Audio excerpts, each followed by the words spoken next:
Hi hello എല്ലാവർക്കും നമസ്കാരം. അപ്പോൾ ഇന്ന് ഞാൻ വന്നിട്ടുള്ളത് മുളകിട്ട് വറ്റിച്ചെടുത്തിട്ടുള്ള ഒരു മത്തിക്കറിയുടെ റെസിപ്പി ആയിട്ടാണ്. അപ്പോൾ തയ്യാറാക്കുന്നത് എങ്ങനെയെന്ന് നമുക്ക് വീഡിയോയിലൊന്ന് കണ്ടിട്ട് വരാം. അപ്പോൾ വീഡിയോ കാണുമ്പോൾ ഇഷ്ടമാവുകയാണെങ്കിൽ എല്ലാവരും ഒന്ന് ലൈക്ക് ചെയ്ത് സപ്പോർട്ട് ചെയ്തേക്കണേ. പുതിയതായി ആരെങ്കിലും കാണുന്നുണ്ടെങ്കിൽ ചാനൽ സബ്സ്ക്രൈബ് ചെയ്യാനും വിട്ടുപോകരുതേ. അപ്പോൾ കറി തയ്യാറാക്കാനായിട്ട് ഞാനിവിടെ ഒരു ചട്ടി വെച്ച് കൊടുത്തിട്ടുണ്ട്. അതിലേക്ക് 2 ടേബിൾ സ്പൂൺ വെളിച്ചെണ്ണ ഒഴിച്ചു കൊടുക്കാം.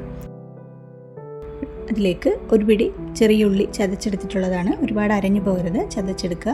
അത് അതിലേക്ക് ഇട്ട് കൊടുക്കാം. അതിൻ്റെ കൂടെ തന്നെ 1 ടീസ്പൂൺ ഇഞ്ചി വെളുത്തുള്ളിയും കൂടി ചതച്ചതും കൂടി അതിലേക്ക് ഇട്ട് കൊടുത്തിട്ട് നന്നായിട്ടൊന്ന് വഴറ്റിയെടുക്കാം.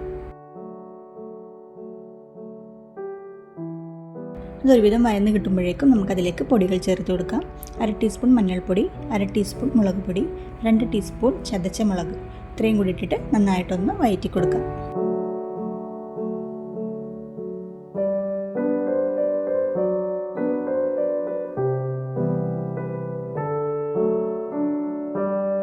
പൊടികളൊക്കെ നന്നായിട്ട് വഴന്ന് കിട്ടിയതിന് ശേഷം നമുക്കതിലേക്ക് തക്കാളിയും പച്ചമുളകും കൂടി ഇട്ട് കൊടുക്കാം.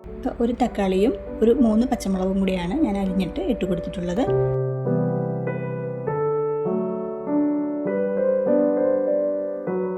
ഇനി ഇതിലേക്ക് നമുക്ക് പുളിവെള്ളം ചേർത്ത് കൊടുക്കും. വാളംപുളി കുറച്ച് വെള്ളത്തിൽ സോക്ക് ചെയ്ത് വെച്ചിട്ടുള്ളതാണ്. അതാണ് ഞാനിപ്പോൾ ഇതിലേക്ക് ഒഴിച്ചു കൊടുത്തിട്ടുള്ളത്. എൻ്റെ കൂടെ തന്നെ പാകത്തിന് വേണ്ട ഉപ്പും കൂടി ഇട്ട് കൊടുക്കാം.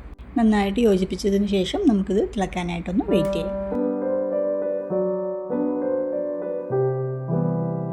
കറി നന്നായിട്ടൊന്ന് തിളച്ച് കിട്ടിയിട്ടുണ്ട്. ഇനി നമുക്കിതിലേക്ക് മീൻ ഇട്ട് കൊടുക്കാം. അപ്പം ഞാൻ ഒരുപാട് വെള്ളമൊന്നും ചേർത്തിട്ടില്ല, വറ്റിച്ചെടുക്കുന്നത് കൊണ്ടാണ് ഒരുപാട് വെള്ളം ചേർക്കാത്തത്. നിങ്ങൾക്ക് കറി ലൂസായിട്ട് കിട്ടാനാണെങ്കിൽ പാകത്തിനുള്ള വെള്ളവും കൂടി ഒഴിച്ചു കൊടുക്കാം.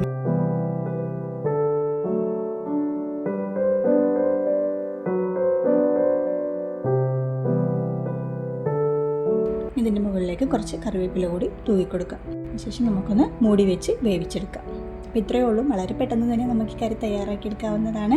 അപ്പോൾ വീഡിയോ ഇഷ്ടമായിട്ടുണ്ടെങ്കിൽ ആ ലൈക്ക് ബട്ടണും കൂടി ഒന്ന് പ്രസ് ചെയ്തേക്കണേ. ചാനൽ സബ്സ്ക്രൈബ് ചെയ്യാത്തവരായുണ്ടെങ്കിൽ ചാനൽ സബ്സ്ക്രൈബ് ചെയ്യാനും വിട്ടുപോകരുതേ. അപ്പോൾ മറ്റൊരു വീഡിയോ ആയിട്ട് വീണ്ടും കാണാം.